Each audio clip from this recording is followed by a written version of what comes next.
Bismillahirrahmanirrahim. Assalamualaikum warahmatullahi taala wabarakatuh.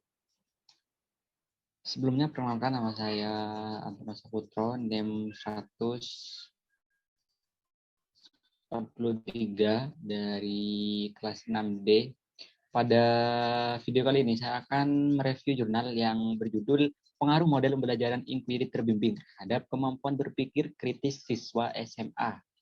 Nah, untuk penulisnya di sini ada Muhammad Wisolus Solihin, dan ada juga Sri Handono Budi Prastowo, dan juga ada Sukmino.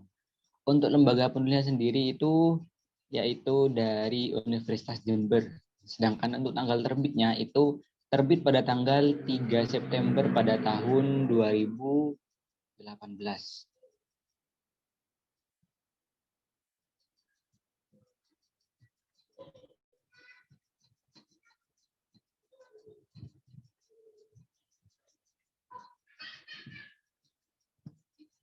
Nah, sekarang untuk pendahuluan dari jurnal yang saya teliti, yang saya review, yaitu pertama, menurut Depdiknas pada tahun 2026 ini salah satu tujuan pembelajaran fisika di SMA adalah mengembangkan kemampuan berpikir model inquiry terbimbing, memberikan kesempatan bagi peserta didik untuk belajar aktif dalam merumuskan masalah, menganalisis hasil, serta mengambil analisis induktif dan deduktif. Kemampuan untuk memecahkan masalah dan bersikap ilmiah, jujur, kritis, terbuka, serta kemampuan berkomunikasi. Serta jadi nanti teman-teman itu dituntut untuk bersikap ilmiah, jujur, kritis, dan juga terbuka. Kenapa? Karena nanti tujuan akhirnya yaitu untuk teman-teman siswa itu memiliki kemampuan yang berkomunikasi dengan baik antara sesama. Sedangkan untuk apa sih pengertian model inquiry terbimbing, yaitu model inquiry terbimbing memberikan kesempatan bagi peserta didik untuk belajar aktif dalam merumuskan masalah, menganalisis hasil, mengambil kesimpulan. Nah, ini menurut Khotijah et al. Pada tahun 2012. Selanjutnya, untuk pembelajaran pada abad 21 memiliki framework, yaitu satu, memiliki mampu berpikir kritis dan memecahkan masalah. Dua, mampu berkomunikasi dan bekerja sama. Selanjutnya, yang nomor tiga, mampu mengembangkan kreativitasnya. Selanjutnya, yaitu mampu memanfaatkan teknologi informasi. Selanjutnya, yaitu mampu menjalani aktivitas pembelajaran mandiri. Sedangkan untuk yang terakhir, yaitu mampu memahami dan menggunakan media komunikasi. Ini menurut Aisyah et al. Pada tahun 2007. Nah, untuk secara sederhananya, berpikir kritis itu dapat diartikan sebagai suatu kemampuan untuk menganalisis dan mengevaluasi informasi. Nah, ini menurut Duron et al. Pada tahun 2005. Sehingga berdasarkan studi pendahuluan di salah satu SMA di Kabupaten Jember, disebutkan oleh beberapa guru bahwa model inquiry jarang digunakan. Nah, karena itu keterbatasan alat dan membutuhkan persiapan yang lama. Selain itu, siswa belum mampu mencapai pemikiran pada tingkat berpikir kritis. Sedangkan menurut penelitian yang dilakukan oleh Handriani et al. Pada tahun 2015, didapatkan hasil bahwa kemampuan berpikir kritis dan belajar siswa dengan model pembelajaran inquiry terstruktur lebih baik daripada menggunakan model pembelajaran expository.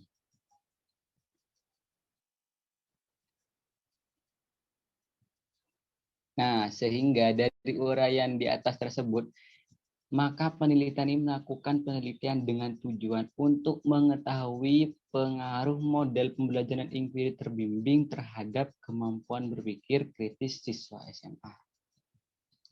Jadi asal-usul dari adanya jurnal ini yaitu terhadap uraian-uraian yang di atas sebelumnya.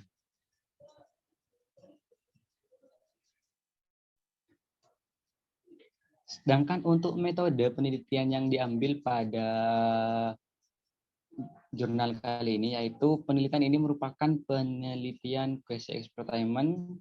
Dalam penelitian quasi experiment terdapat kelompok lain yang tidak diberi perlakuan, namun tetap diamati perubahannya, serta memiliki kemampuan awal yang sama dengan kelompok yang diberi perlakuan. Ini menurut Arikunto pada tahun 2000.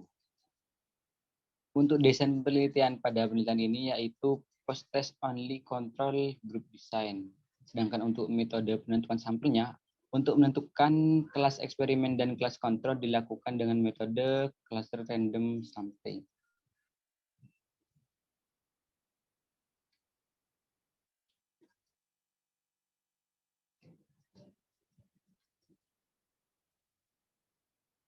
Nah, selanjutnya untuk hasil dan pembahasan pada jurnal ini, pertama yaitu hasil dan pembahasannya, data kemampuan berpikir kritis dari proses post-test dengan soal yang sesuai dengan indikator kemampuan berpikir kritis secara ringkas dapat dilihat pada tabel berikut ini.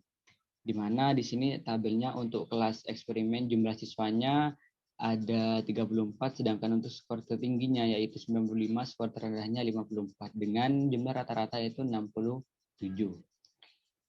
Sedangkan untuk kelas kontrolnya, jumlah siswanya sama 34, skor tertingginya yaitu 83, untuk skor terendahnya itu ada di 45, dan untuk rata-ratanya 62,5.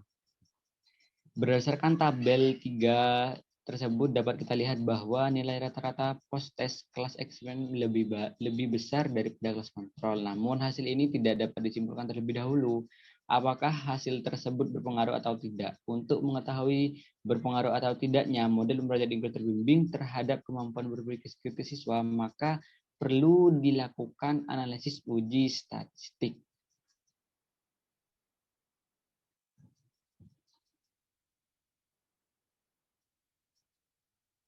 Nah, ini merupakan, berikut ini adalah hasil dari uji independent sample test pada data hasil post-test kemampuan berpikir kritis kelas eksperimen dan kelas kontrol.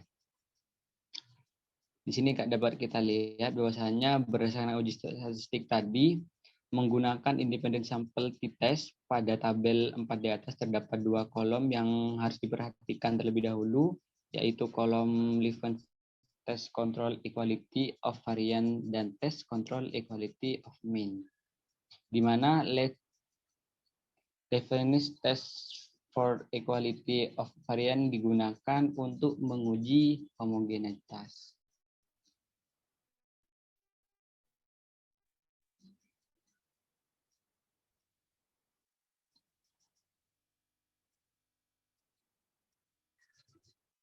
Nah, di sini adapun untuk pengambilan keputusan homogenitas menggunakan pedoman sebagai berikut. Pertama, yaitu data homogen jika nilai signifikan lebih besar lebih kecil daripada 0,05, artinya tidak terdapat perbedaan varians data kelas eksperimen dan kelas kontrol.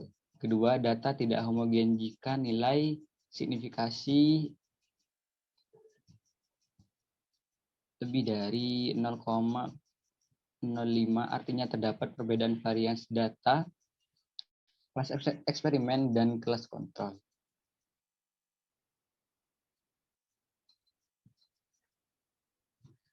Nah, ini merupakan nilai kemampuan berpikir kritis siswa.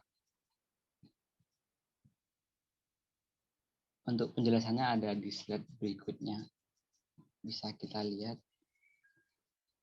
Nah, berdasarkan gambar 1 menunjukkan bahwa kelas eksperimen yang terbesar sampai bahwa nilai kemampuan berpikir kritis pada terkecil adalah indikator self-regulation, inference, evaluation, interpretation analysis, dan juga explanation.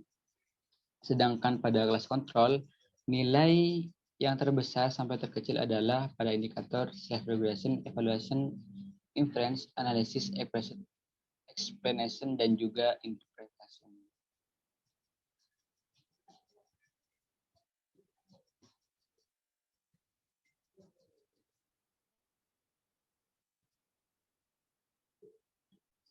Nah, untuk kesimpulannya, dapat disimpulkan bahwa model pembelajaran inklusif terbimbing berpengaruh signifikan terhadap kemampuan berpikir kritis siswa pada materi pemanasan global kelas 11 SMA Negeri Plus Sukowono. Nilai kemampuan berpikir kritis yang menggunakan model pembelajaran inklusif terbimbing lebih besar daripada kelas yang tidak menggunakan model pembelajaran pada indikator inference, interpretation, evaluation, dan juga self-regression. Sedangkan untuk kelebihan dan kekurangannya, kelebihan pada jurnal ini yaitu dengan adanya jurnal ini kita juga dapat mengetahui bahwasanya sebenarnya model pembelajaran inquiry terbimbing itu juga dapat diterapkan pada pembelajaran IPA sehingga nantinya guru-guru juga bisa menjadikan jurnal ini sebagai acuan bahwasanya tidak hanya menggunakan metode-metode yang lama, juga kita juga bisa mencampurkan atau memix dengan metode pembelajaran inquiry juga nantinya. Sedangkan untuk kekurangannya pada jurnal ini yaitu kurang detailnya pada saat mengenai pengambilan bagaimana alur dari pengambilan data tersebut. Jadi seolah-olah pembaca itu langsung disudutkan pada hasilnya saja. Next slide. Sekian, terima kasih dan mohon maaf jika ada kesalahan. Di sini saya juga ada pesan sedikit untuk teman-teman yang membaca, di mana Paulo Freire dalam bukunya yaitu Pendidikan yang Membebaskan mengemukakan bahwasanya ada 3 tingkatan kesadaran yang dimiliki oleh manusia, yaitu magis, naif, dan juga kritis. Pada dari itu, kita harus mendalami dari ketiga tingkatan tersebut agar kita memperoleh pendidikan yang membebaskan dari kebodohan dan juga membodohi. Mungkin hanya itu dari saya. Kurang lebihnya mohon maaf.